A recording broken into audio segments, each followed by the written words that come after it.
नमस्कार दोस्तों, welcome to आरंभ एजुकेशन एम्पावरिंग एस्पिरेंट्स। देखिए, आज के वीडियो में हम लोग कृषि का मशीनीकरण वाला एक नया टॉपिक है। वो आपका जो आजीविका वाला आप सिलेबस देखेंगे उसमें इकाई 1 वाले में जो टॉपिक है वो दिया हुआ है। इसमें से श्वेत क्रांति, हरित क्रांति इकाई 1 में था और कृषि वाला जो पार्ट था वो हम लोग कवर कर चुके हैं। इसमें एक टॉपिक बस बचा हुआ है आपका कृषि का मशीनीकरण वाला इकाई 1 में, आजीविका के में।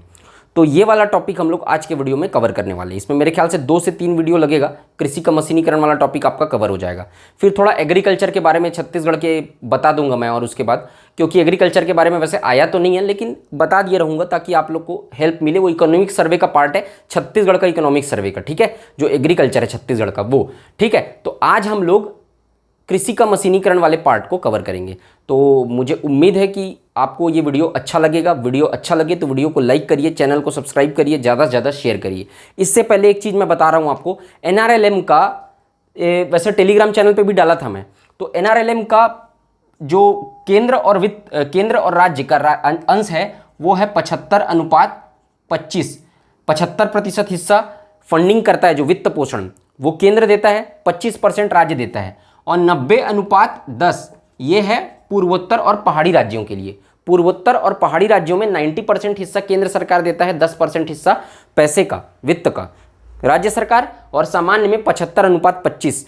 तो ये वाला इसको आप लोग अपडेट कर लेना, ठीक है। ये मैं आपको बता रहा हूँ, तो ये इसको थोड़ा सा देख लेना, इसको अपडेट कर लेना NRLM के तहत, ठीक। और एक चीज़ था, ये जो आपका जो मैं बताया था आपको पंचसूत्र, वो टोटल है 11 पंचसूत्र, ठीक है। तो 5 पहले बता चुका था और 6 मैं आपको इसके पहले वाले वीडियो में बताया हूँ, जो मेरे ख्याल से क्लास नंबर 10 होगा वो स्व सहायता समूह का। तो उसमें मैं आपको बताया हूँ 6 ठो और बताया हूँ। तो 5 पहले बताया था, 6 और बाद में बताया। यहाँ पर आपको स्क्रीन पे दिख रहा होगा, वो मैं 13 बोल डाला था लेकिन वो 11 है, ठीक है। तो पंचसूत्र टोटल कितना है? 11। ये 2 चीज़ आप लोग ऐड करेंगे अपने नोट्स में, ठीक, ध्यान रखना। इसको वैसे कमेंट सेक्शन में मैं बता दिया था, पिन कमेंट में भी डाल दिया था, ठीक। तो कृषि का मशीनीकरण वाला टॉपिक हम लोग स्टार्ट करते हैं। क्या है कृषि का मशीनीकरण? पहले हम लोग मोटा मोटे तौर पे ऊपर से ये समझते हैं कि कृषि का मशीनीकरण, ठीक है, क्या है। तो देखो, मशीनीकरण के अंतर्गत अभी वर्तमान में आपका जो कृषि एग्रीकल्चर सेक्टर में जो कृषक हैं वो धान जो आपको बुआई के लिए, कटाई के लिए, उसकी मिंजाई के लिए, ये सब चीज़ों के लिए किस चीज़ का उपयोग करते हैं।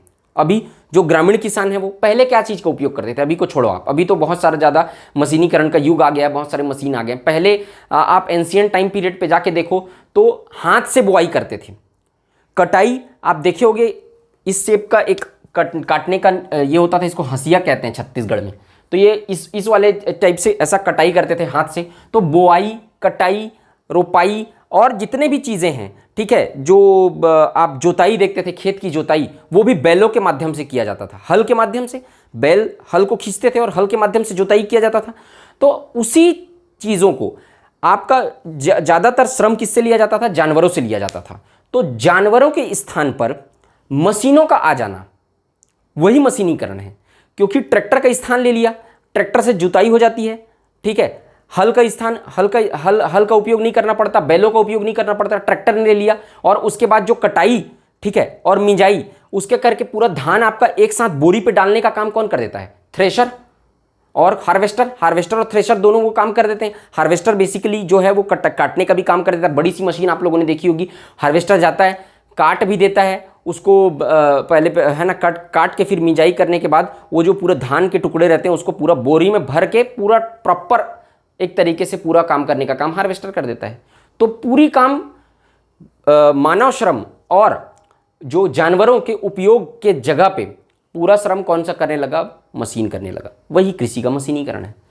मशीनीकरण वह प्रक्रिया है जिससे मनुष्य अथवा पशुओं की सहायता से किए जाने वाला कार्य मशीनों द्वारा किया जाता है। एकदम सिंपल डेफिनेशन, ठीक, वही मशीनीकरण है। जैसे कि उदाहरण के लिए ट्रैक्टर, यहाँ पे आप जोड़ लो हार्वेस्टर, थ्रेशर, स्प्रिंकलर, और भी बहुत सारी चीज़ें हैं।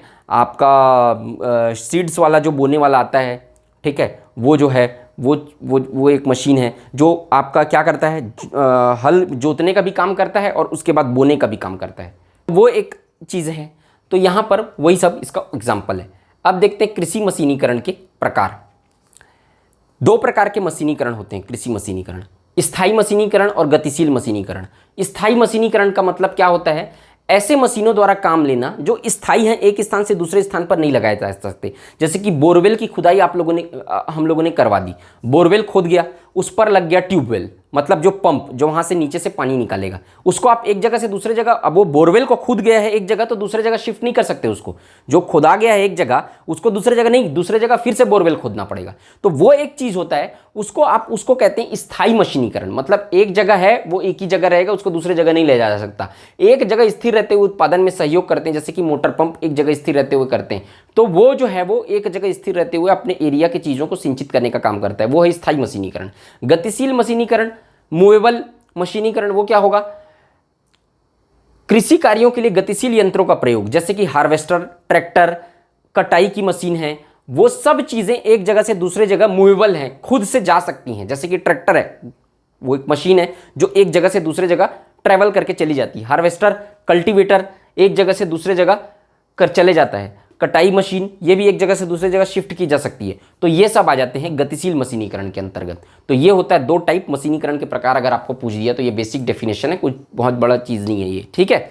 अब देखते हैं मशीनीकरण के प्रॉफिट क्या है, लॉस क्या है, एडवांटेज, डिसएडवांटेज, लाभ, हानि, यही सब चीज़ों को पूछेगा आपको।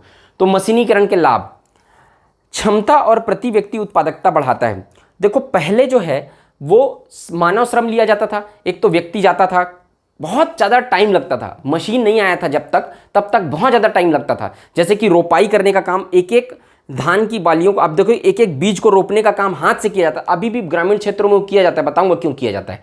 रोपने का काम किया जाता था, फिर कटाई, फिर उसके बाद कटाई करने के बाद उसकी मिंजाई की जाती थी, क्या बोलते हैं आप लोग देखे होंगे, जगह पे रखा जाता था एक जगह पे, उसके बाद मिंजाई की जाती थी। मिंजाई करने बैल से एक पीछे रोलर टाइप का रहता था गोल सा, ठीक है। ग्रामीण क्षेत्र में जो लोग बिलोंग करते हैं, जो लोग रूरल एरिया से, वो लोग ज़्यादा समझेंगे इस चीज़ को। बैल रहता था सामने, पीछे एक रोलर टाइप का लगे रहता था, लकड़ी का रहता था, उससे मिंजाई की जाती थी उसकी। उसके बाद निकलता था धान, उसको इकट्ठा करके बोरे में डाल देता था, उसके बाद बेचने के लिए निकाला जाता था। अभी क्या होता है वो काम, जो बुआई के लिए भी मशीन आ गया है, ट्रैक्टर में पीछे लगे रहता है, जोतने के लिए जो आता है उसी पे सीड्स के लिए पाइप लगे रहता है, आप एक इमेज में देख रहे होंगे आप, तो वहाँ पर उससे सीड्स जाता है, बीज जाता है वहाँ से वहीं पर आपका जुताई हो रहा है, और जुताई होने के साथ साथ वहीं पर बीज लग जाता है अपने आप।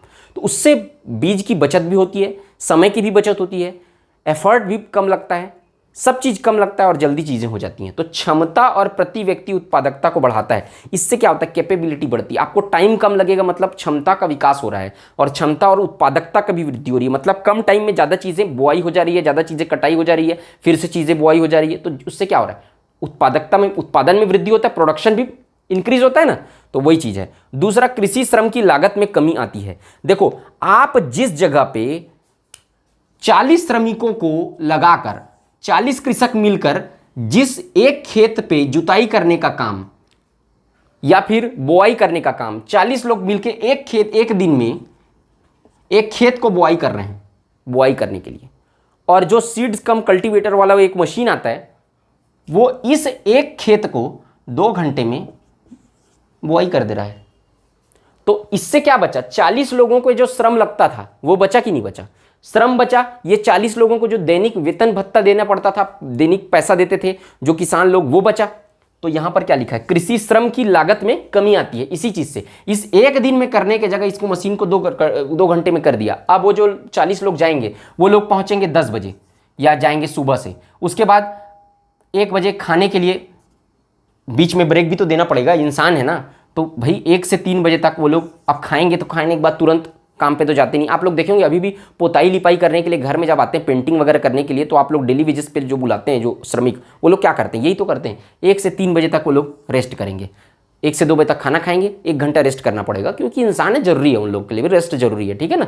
आप एकदम से बैल टाइप का तो नहीं ले सकते वो लोग किसी, जो ये है वो काम जो है वो। उसके बाद क्या हो गया, 3 बजे काम करना चालू किए, आपस में बातचीत करते हुए 5 बजे तक काम किए, जिसका फुल प्रोडक्टिविटी कितना रहता है, आप 2 घंटे काम करेंगे तो प्रोडक्टिविटी 1.5 घंटे का ही रहेगा। 4:30 बजे 5 बजे छुट्टी टाइम हो गया। इसमें क्या होता था, इनको भाई इंसान है तो इनको बीच बीच में रेस्ट देना भी जरूरी है, ये सब चीज़ें जरूरी भी है। तो ये जो है प्रोडक्टिविटी कम होती थी, इससे समय ज़्यादा लग रहा है, एक खेत को 1 दिन में बुआई नहीं हो पाया। एक एग्जाम्पल दे रहा हूँ। तो ये सब चीज़ों के क्या होगा इससे, अब मशीन क्या कर दिया, 2 घंटे में कर दिया, तो लागत में कमी आती है। तो इससे क्या हुआ, ये 40 लोगों का श्रम का जो है वो ये लेता भी है पैसा, लेकिन फिर भी वो बैलेंस हो जाता है, ठीक है ना। तीसरा क्या है, जानवरों की जरूरत को कम करता है।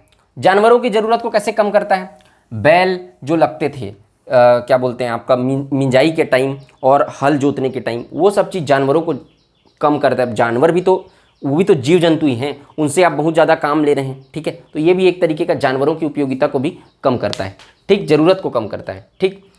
कृषि आय में वृद्धि करता है। आय में वृद्धि कैसे होगी, आपका काम जल्दी होना चालू हो गया, आपको सुविधाएं मिलनी चालू हो गई। जो काम आपका 5 दिन में होता था वो आपका 2 दिन में हो जा रहा है। मशीनों का कॉस्ट भी लगभग जो आपको श्रमिकों को देना पड़ता था उससे कम हो रहा है।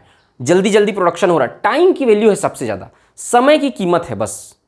आप किसी भी चीज़ का जब देते हैं तो पैसा जो देते हैं आप टाइम का देते हैं।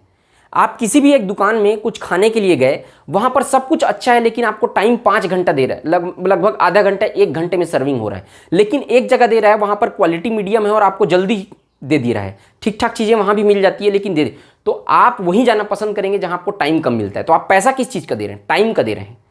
तो इसी तरीके से यहाँ भी होता है। कृषि आय में वृद्धि कैसे होगी, जब आपका टाइम बचेगा, प्रोडक्शन ज़्यादा होगा, समय कम लगेगा, प्रोडक्शन ज़्यादा होगा, श्रम की लागत कम होगी, तो इससे क्या होगा, कृषि आय में वृद्धि होगी। सीधा बात है, सबका कनेक्शन एक दूसरे से है। समय की बचत होगी, तो मैं बता ही दिया समय का बचत कैसे होगा, ठीक है। मशीन जो है वो 40 आदमी का काम जो मिल के 1 दिन में करते हैं उसको 2 घंटे में कर देता है, तो ये समय की बचत। रोजगार के अवसर में वृद्धि, रोजगार के अवसर में कैसे वृद्धि होगा, इसके लिए क्या क्या बन रहा है आपका, ट्रैक्टर, इसकी मांग बढ़ेगी, हार्वेस्टर, थ्रेसर, कल्टीवेटर, तो ये सब मशीन्स के लिए जब डिमांड बढ़ेगी तो इसका सप्लाई भी बढ़ाना पड़ेगा। सप्लाई बढ़ेगा तो इसका प्रोडक्शन यूनिट भी डेवलप करना पड़ेगा। जहाँ से प्रोडक्शन होता है, जैसे कि महिंद्रा है, टाटा है, ये सब चीज़ें, इस सबको प्रोडक्शन करती हैं। और भी बहुत सारी HMT है कंपनी जो ट्रैक्टर बनाती हैं, वो देखे होंगे आप लोग, और पावर ट्रैक है, ठीक है। वो सब चीज़ें जो कंपनी है वहाँ उनका प्रोडक्शन यूनिट बढ़ेगा। जैसे जैसे प्लांट की संख्या बढ़ेगी वैसे वैसे वहाँ पर जो इम्प्लॉयज़ लगेंगे, जो इंजीनियर लगेंगे, उसके बाद जो बाकी सब मैकेनिक रहते हैं वो सब लगेंगे, इन असेंबलिंग यूनिट रहता है, वो सब चीज़ का यूनिट बढ़ेगा तो लोग और लगेंगे, तो फैक्ट्रियों में काम बढ़ेगा तो रोज़गार बढ़ेगा। तो ये सब का यूज़ बढ़ने से रोज़गार में वृद्धि होगी। बहुफसली खेती को बढ़ावा मिलेगा। भाई एक फसल को आप with in the time limit आप बुआई करके, कटाई करके मार्केट पे पहुंचा दे रहे हैं विद इन टाइम, और आपको पता है कि दूसरे में भी आप, हमारे पास मशीन आ चुका है तो वो चीज़ें आसानी से हो सकती हैं। 40 मजदूर खोजने का जरूरत नहीं है, हमको मशीन मिलेगा तो जल्दी जल्दी आप काम कर सकते हैं। तो आप किसान भी प्रोत्साहित होंगे। एक जमीन पे, एक ये खेत है, एक जमीन पे बहुत सारे फसल उगाने का, खरीफ मौसम में फसल उगा लिए, रबी मौसम में फसल उगा लिए, जायद की फसल उगा लिए, व्यापारिक फसलें उगा लिए, जल्दी जल्दी आप दूसरी फसल को बहुफसली खेती कर सकते हैं, ठीक है। तो आपके पास मशीन है, आपके पास समय कम लग रहा है, तो आप प्रोत्साहित होंगे, किसान एक फसल नहीं बहुत से फसल उगा सके। पहले तो किसान इसी बात के चिंतित रहते हैं, मजदूर मिलेगा कि नहीं, काम होगा कि नहीं। जिस टाइम पे आपको प्रोडक्शन करके वहाँ पहुँचाना है वहाँ पे प्रोडक्शन हुआ ही नहीं, मतलब कि वो चीज़ निकल ही नहीं पाया, वो काम उस with in the time limit हो ही नहीं पाया। जैसे जैसे टाइम बढ़ता है वैसे वैसे कॉस्टिंग बढ़ती जाती है। तो वो सब चीज़ का दिक्कत पहले होता था, मशीनीकरण से नहीं हो रहा है।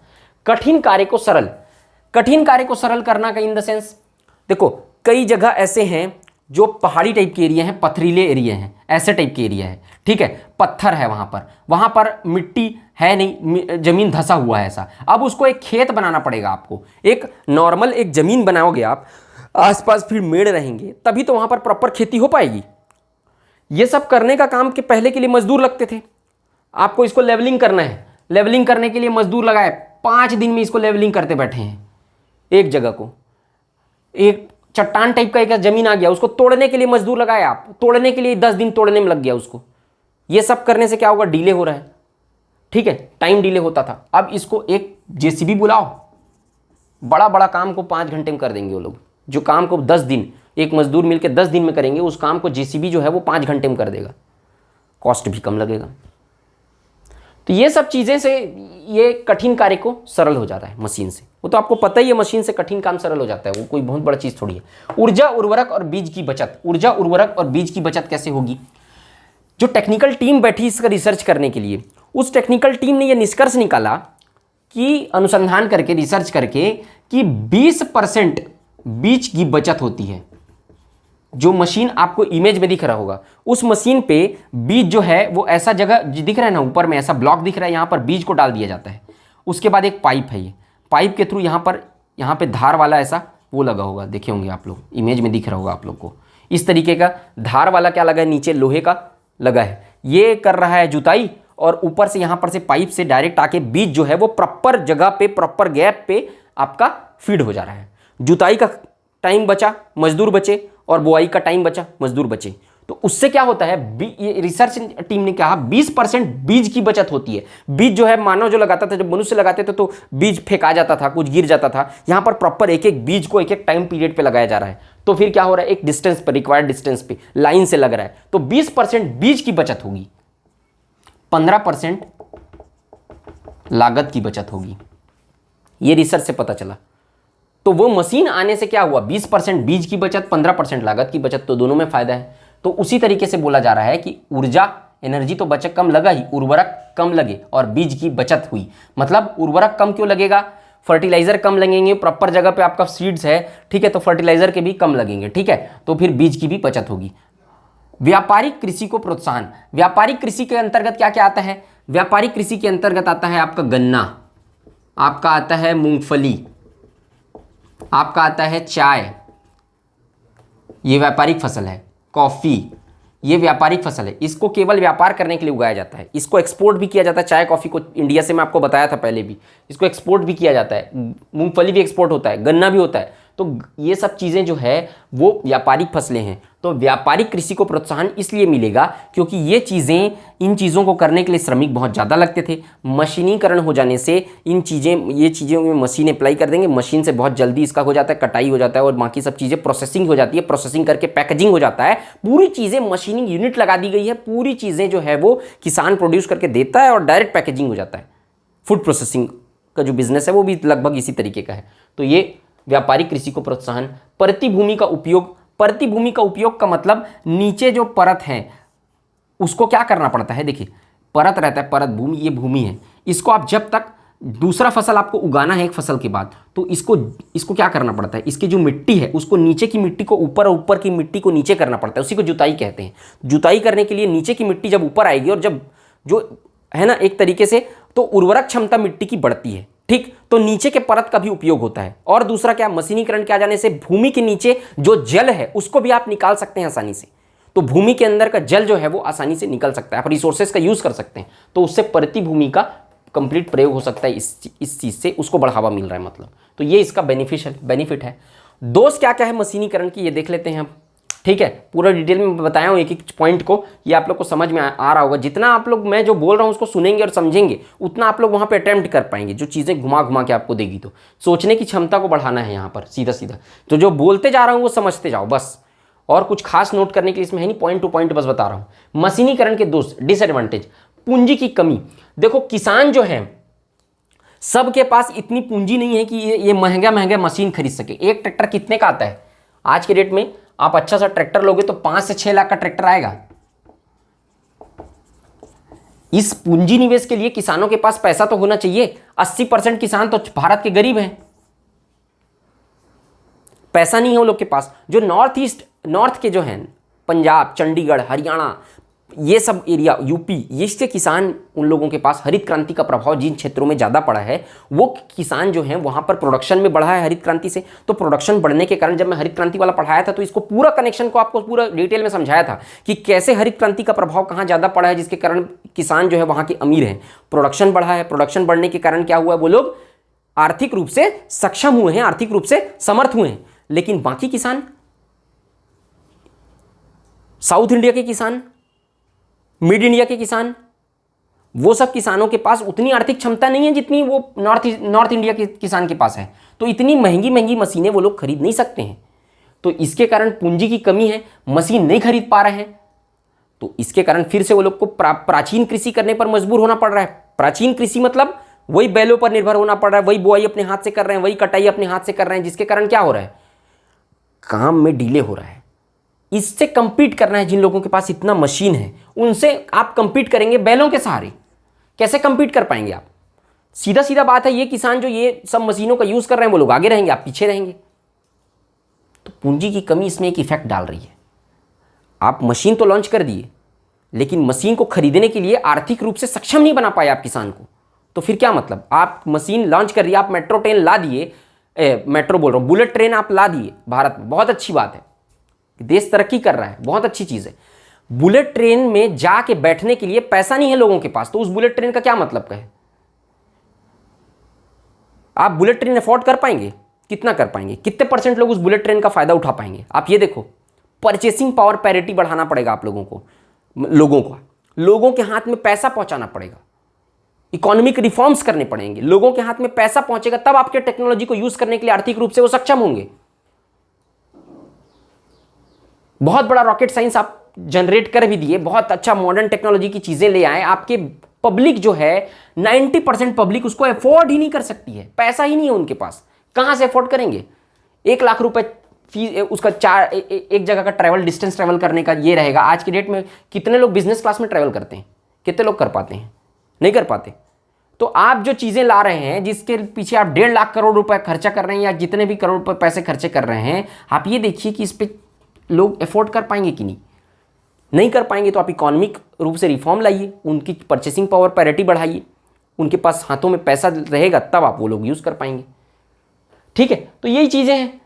पूंजी की कमी है तो बहुत सारी चीजों का आप यूज नहीं कर सकते। ईंधन की समस्या, सेकंड देखते हैं।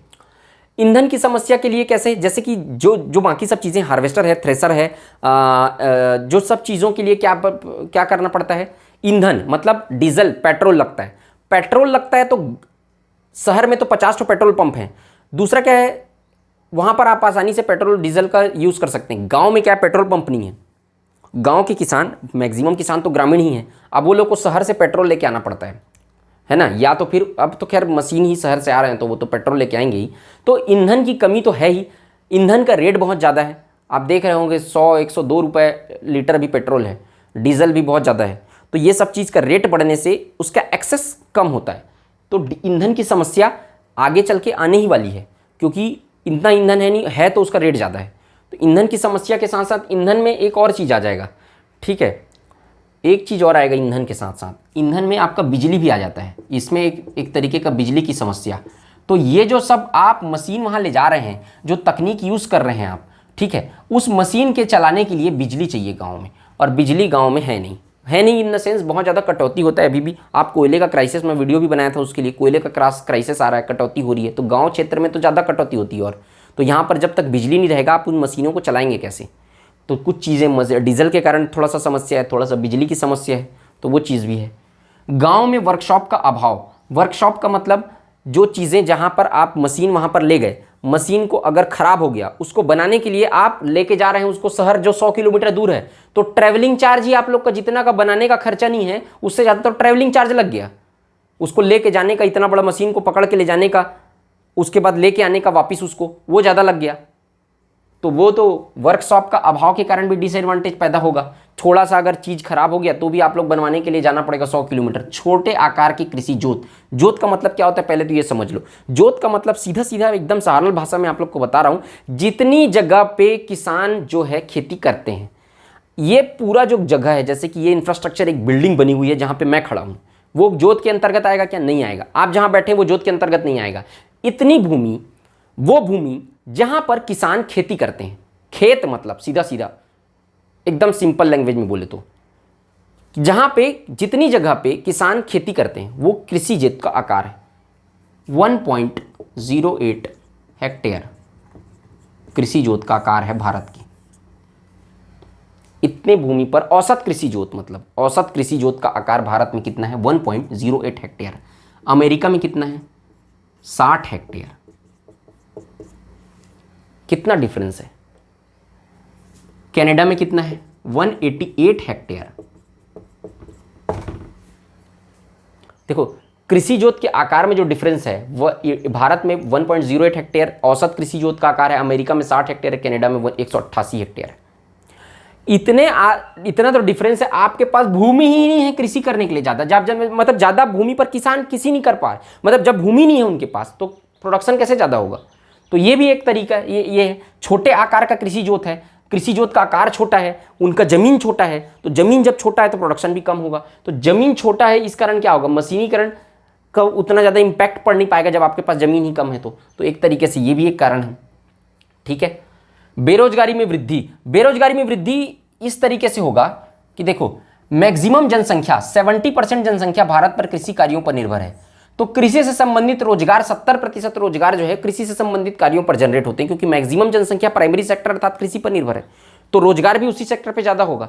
अब जब रोजगार इस सेक्टर पे है और जब आप मशीनीकरण करेंगे, जब आप चीजों को मॉडर्नाइज करना चालू करेंगे, मशीन को इंप्लीमेंट करेंगे, तो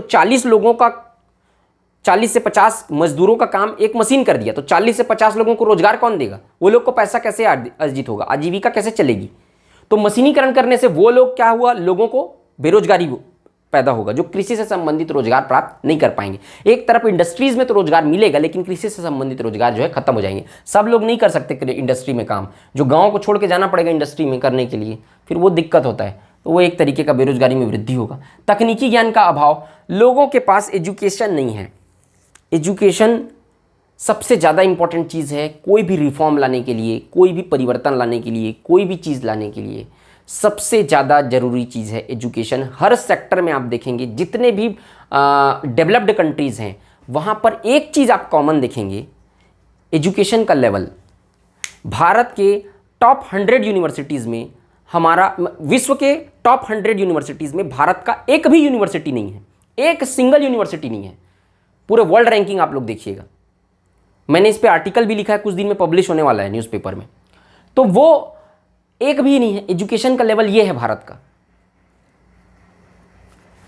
एग्जाम कितने लीक हो रहे, बिहार पीसीएस का एग्जाम लीक हो गया। ठीक है, तो ये सब चीजें हैं। तो तकनीकी, इसके कारण क्या हो रहा है, टेक्निकल नॉलेज है नहीं लोगों को। अब थोड़ा सा एक चीज आप ठीक है, तो आप एक चीज मशीन को दे दिए गांव में, गांव के किसानों को उसको सिखाना भी मुश्किल होता है, क्योंकि एजुकेशन है नहीं। चीज़ों को उसमें जो पढ़ा चीज़ें लिखी हुई हैं उसको भी पढ़ के वो लोग चीज़ें नहीं सीख सकते हैं। एक्सेस कम है वो लोग के पास, नॉलेज कम है वो लोग के पास। ऐसे आदमी जिसके पास नॉलेज कम है उसको कोई चीज़ को सिखाना मुश्किल होता है थोड़ा सा। जिसके पास ज्ञान है, जो जानता है, वो मॉडर्न कृषि क्या क्या परिवर्तन आ रहे हैं वो वेबसाइट पर जाके चेक कर लेगा, जिसके पास है कि क्या क्या चीज़ें हो रही हैं, कॉल सेंटर पे फ़ोन करके पूछ लेगा, कॉन्फिडेंस से बात कर लेगा। लेकिन जिनके पास ज्ञान नहीं है, जो पढ़े लिखे नहीं हैं, वो सब काम कॉन्फिडेंस से इतना नहीं कर पाते हैं जितना वो पढ़े लिखे किसान कर सकते हैं। तो इन चीज़ों को एक्सेप्ट करने में टाइम लगेगा। जो सोशल मीडिया है, जो नई चीज़ें आ रही हैं, जो टेक्निकल चीज़ें आ रही हैं, जो टेक्नोलॉजी आ रहा है, मोबाइल पे आ रहा है, यूट्यूब का एक्सेस है, उन सबको आप लोग देखे होंगे कि आपके पहले की जनरेशन और आपके पहले से पहले पिताजी से पहले की जनरेशन, उसको एक्सेप्ट करने में टाइम लगता है, सीखने में टाइम लगता है। लेकिन आप लोग फटाक से सीख जाते हैं। जब आप लोग के बच्चे होंगे उस चीज़ को आपसे जल्दी सीख जाएंगे। आपने 5 साल की उम्र में कितना मोबाइल चलाया था? आप छोटे छोटे बच्चों को देखिए, गेम खेल रहे हैं, आपसे ज़्यादा जानते हैं मोबाइल के बारे में। तो नॉलेज जो है वो आपका हर सेक्टर पे हेल्प करेगा। तो यहाँ पर तकनीकी ज्ञान का अभाव होने से छोटा से छोटा फॉल्ट आया तो आप सॉल्व नहीं कर पाओगे, आप लेके जाओगे किसके पास, शहर में, तो वो सॉल्व करेंगे उसके बाद, तो इसमें दिक्कत होगा। भूमिहीन किसान श्रमिकों की संख्या में वृद्धि। देखो, जो बड़े किसान हैं, जो पंजाब हरियाणा ये सब के किसान हैं, मशीन आ गया ये लोग के पास, ये लोग के पास पैसा ज़्यादा है, तो ये लोग क्या करते हैं, छोटे किसान का जिनका 1 एकड़ 2 एकड़ भूमि है, वो लोग को क्या है, 2-4 एकड़ भूमि है, वो लोग को मनमाने दाम पे खरीद लेंगे। तो ऐसे में क्या होगा, भूमिहीन श्रमिकों की संख्या में वृद्धि होगी। ऐसे श्रमिक जिनके पास भूमि ही नहीं है, पैसे की लालच में बेच तो देंगे लेकिन उसके बाद उसके पास भूमि ही नहीं है, तो ऐसे भूमिहीन श्रमिकों की संख्या में वृद्धि होगी। ये भी इसका एक डिसएडवांटेज है मॉडर्न मशीनीकरण का। ठीक, कृषि मशीनीकरण पर उप मिशन। अब जो सरकार है, मशीनीकरण को बढ़ावा देने के लिए, मैं जैसे आपको बोला कि आप मशीन तो लॉन्च कर दिए, लेकिन उसके लिए आपके पास लोगों के पास पैसा भेजना पड़ेगा। तो उसी के लिए गवर्नमेंट जो है वो बहुत सारी सब्सिडी झेल रही है, बहुत सारी योजनाएं चला रही है। उसी के तहत हम लोग इसको पढ़ेंगे कि योजनाएं जो चला रही है वो किस किस तरीके से लोगों को बेनिफिट हो रहा है। तो कृषि मशीनीकरण पर उप मिशन, इसकी शुरुआत 2014-15 में हुई थी। बहुत सारी योजनाएं इस पर चल रही है, मैं कुछ कुछ आपको बताऊंगा भी। इसके उद्देश्य थे क्षमता निर्माण, है ना, क्षमता का निर्माण करके, है ना, क्षमता निर्माण गतिविधि को बढ़ाना, स्किल्ड करना, लोगों को ट्रेन करना और उसके बाद जागरूकता पैदा करना। तो इससे क्या होगा, लोग जागरूक होंगे कि ये चीज़ें जो हैं वो कैलकुलेट कर पाएंगे लोग कि ये मशीन को हम लोग को खरीदना जरूरी है, जिससे हम लोग का उत्पादकता वृद्धि होगा। ये सब चीज़ें आप लोग क्षमता निर्माण गतिविधि स्किल कर देंगे तो वो चीज़ें खुद फैल जाएंगी। जागरूकता पैदा करना कि आप लोग ये मशीन का यूज़ करिए, प्रोडक्शन बढ़ाइए। परीक्षण केंद्रों पर कृषि मशीनों का प्रदर्शन, परीक्षण, प्रमाणन। कृषि मशीन जो है वहाँ पर जगह जगह पर उन लोग को परीक्षण करने का कि ये ऑथेंटिक है कि नहीं, ये ओरिजिनल है कि नहीं, ये लाभ होगा कि नहीं, जल्दी खराब तो नहीं हो जाएंगे। प्रदर्शन, ताकि प्रदर्शन होगा तो क्या होगा, देखिए मेला लगता है, कृषि मेला लगता है, वहाँ पर बहुत सारी मशीनों का प्रदर्शन किया जाता है। इससे किसानों को क्या मिलता है, जानकारी मिलता है कि अच्छा ये जो है वो ज़्यादा फायदेमंद है, ये जो मशीन है वो ज़्यादा फायदेमंद है कि ये मशीन कम फायदेमंद है। इससे किसानों को नॉलेज मिलता है। तो प्रदर्शन से क्या मिलेगा, नॉलेज मिलेगा कि नई मशीन आई है, उसको प्रदर्शित होगा। परीक्षण, आपका जो मशीन है वो आपके काम के लिए अच्छा है कि नहीं, सुगम है कि नहीं, जरूरी है कि नहीं। प्रमाणन, जो ऑथेंटिक चीज़ें, डुप्लीकेट मशीन प्रोवाइड ना हो, डुप्लीकेट चीज़ें प्रोवाइड ना हो, वो उसके लिए परीक्षण कि ये मशीन आपका ओरिजिनल है कि नहीं। तो ये सब चीज़ों को लिए भी कृषि उपमिशन की शुरुआत की गई 14-15 से। ये सब काम भी करता है। हाई वैल्यू मशीनों के हाईटेक हब को बढ़ावा देना। हाई वैल्यू मशीनों के हाईटेक हब मतलब मशीनें जो हैं वो किसान जो सरकार है वो किराए पर भी उपलब्ध करा रही है। तो वहाँ पर एक हाई वैल्यू मशीन को हाईटेक हब रहता है, वहाँ पे आप जाके मशीन किराए पर भी ले सकते हैं। उसके संबंधित भी बहुत सारी योजनाएं हैं। तो ये सब चीज़ को बढ़ावा देने के लिए भी इस मशीन की उपमिशन योजना को शुरुआत किया गया है। इसका लक्ष्य क्या है, लघु किसान या सीमांत किसान या दुर्गम क्षेत्र में पहुँच बढ़ाना। किसका, मशीनों का पहुँच बढ़ाना। पहले तो बता देता हूँ कि कितने प्रकार के किसान हैं। लघु किसान, पहले सबसे पहले आते हैं सीमांत किसान। 1 से 2 हेक्टेयर भूमि जिनके पास होती है, 1 हेक्टेयर में 2.4 एकड़ भूमि, ठीक है। मतलब आप मान लो 2.5 एकड़ से 5 एकड़, इसको कैलकुलेट कर लेना एकड़ में, मैं हेक्टेयर में बता रहा हूँ। सीमांत किसान वे होते हैं जिनके पास 1 से 2 हेक्टेयर। लघु किसान वे होते हैं जिनके पास 2 से 4 हेक्टेयर भूमि होती है। फिर होते हैं तीसरे अर्ध मध्यम, 4 से 8 हेक्टेयर। फिर उसके बाद होते हैं मध्यम किसान, सबके सामने किसान जोड़ लेना, 8 से 10 हेक्टेयर। और उसके बाद होते हैं वृहद किसान, ये होता है 10 हेक्टेयर से अधिक भूमि। सबको एकड़ में कन्वर्ट करना चाहते तो कर लेना, लेकिन ये होता है पूरा टाइप ऑफ किसान लोगों का, ये पूरा सीमांत किसान, लघु किसान, अर्ध मध्यम, मध्यम और फिर वृहद। इसको जमाने के लिए भी आता है, ये कई बार पूछ चुका है, सीमांत किसान के अंतर्गत कितने हेक्टेयर की भूमि आती है, तो ये सब चीज़ पूछते रहता है। तो ये लघु किसान या सीमांत किसान या दुर्गम क्षेत्र में पहुंच बढ़ाना किसकी, मशीनों की लक्ष्य है। नोडल एजेंसी क्या है, कृषि एवं किसान कल्याण मंत्रालय, भारत सरकार, ये जो है नोडल एजेंसी है, कोऑपरेट करती है सब चीज़ों को। प्रावधान क्या है इसके अंतर्गत, नॉर्थ ईस्ट रीजन, पूर्वोत्तर, आप लोग पूरा लिखना, ठीक है। नॉर्थ ईस्ट, पूर्वोत्तर क्षेत्र जो है, ठीक है, नॉर्थ ईस्ट रीजन प्लस जो अन्य राज्य है वहां पर इसके तहत 40 से 50% क्या दी जाती है, सब्सिडी, मतलब छूट दी जाती है। इस योजना के तहत 40 से 50% की छूट दी जाती है, नॉर्थ ईस्ट रीजन में भी और अन्य राज्य में भी। सब्सिडी 40 से 50%, कितना सब्सिडी बोलेगा तो, मशीनों की खरीदी पर 40 से 50% की छूट दी जाती है। 10 लाख का मशीन है, 5-6 लाख रुपए में अवेलेबल हो जाएगा आपको, वो छूट दिया जाता है। NER, नॉर्थ ईस्ट रीजन में प्रति लाभार्थी 1,25,000 रुपए का लाभ मिलता है। मतलब 1 लाख लोन तरीके का, एक तरीके का दिया जाता है, 1,25,000 रुपए का। कहाँ, पूर्वोत्तर में, बाकी राज्य में नहीं, नॉर्थ ईस्ट रीजन में। और एक ऐप लॉन्च किया गया, custom hiring centre, CHC app है। इसके तहत भी क्या दिया जाता है कि वही सब संबंधित जो ऐप के तहत भी आपको जानकारी दी जाती है, जागरूकता फैलाया जाता है, जो कृषि उपकरणों की जानकारी दी जाती है। ये सब ऐप है, custom hiring centre, CHC app बोलते हैं इसको। ये ऐप के तहत भी सब चीज़ों की जानकारी आपको दी जाएगी। तो ये है उपमिशन योजना। कुछ चीज़ें बची है, उसको नेक्स्ट क्लास में हम लोग कवर करेंगे। तो मुझे उम्मीद है कि सब चीज़ें आप लोग को मैंने डिटेल में समझाई है। पॉइंट्स बहुत कम लिखे, लेकिन चीज़ों को आप लोग को एक्सप्लेन किया है मैंने। तो मुझे उम्मीद है कि आपको ये वीडियो अच्छा लगा होगा। इसको अच्छे से नोट करिए, 1-2 वीडियो में इसको अपन लोग खत्म कर देंगे।